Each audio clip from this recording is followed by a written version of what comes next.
Siamo qui con Carlo Costantini dello Star Trap. Dopo una partita che non è andata come previsto, cosa è mancato? Penso che stasera sia stata proprio una questione di mentalità, quella che a ritorno abbiamo avuto e ci ha fatto praticamente vincere tutte le partite. Oggi purtroppo è mancato quello. Complimenti comunque agli avversari perché comunque hanno tenuto testa, è vero che il primo gol è stato purtroppo su un episodio, però ci sta. Okay. Forse anche l'avere più cose in palio ha fatto la differenza oggi. Chiaro, è proprio quello, perché siamo arrivati forse con una tensione che non serviva e quindi ripeto, è stata una questione proprio di mentalità, di approccio alla partita che non è stata delle migliori e l'abbiamo pagata, insomma. Come dicevi anche prima, girone di ritorno che è stato comunque ottimo per lo Star Trap, con un bel filone di vittorie.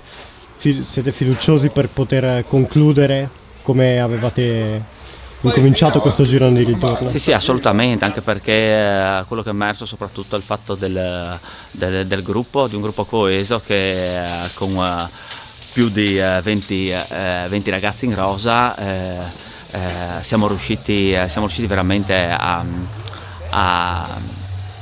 giocarcela, addirittura arrivare fino a ridosso delle prime, quindi per il futuro ci sono buone prospettive, quindi siamo contenti per questo, assolutamente. Grazie mille.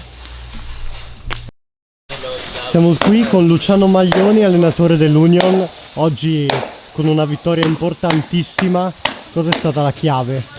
Allora, sinceramente noi abbiamo bisogno di punti, sono sincero, la squadra non molla mai, fin dall'inizio un pressing alto, diciamo che sono stati un po' sfortunati perché oggi due pezzi importanti mancavano, ma la squadra ha retto tutto il tempo, siamo contenti, una grande vittoria ci dà morale per andare a cercare questa salvezza, speriamo di riuscire a portarla a casa. Salvezza che appunto ora diventa una speranza concreta con questa vittoria. Mancano poche partite, cosa pensi che sarà la chiave per riuscire a raggiungere? Dobbiamo vincere tutte le partite, noi le partite le facciamo su di noi, non sperando degli altri, dobbiamo portare a casa 2 punti ogni lunedì e ogni partita è solo quella.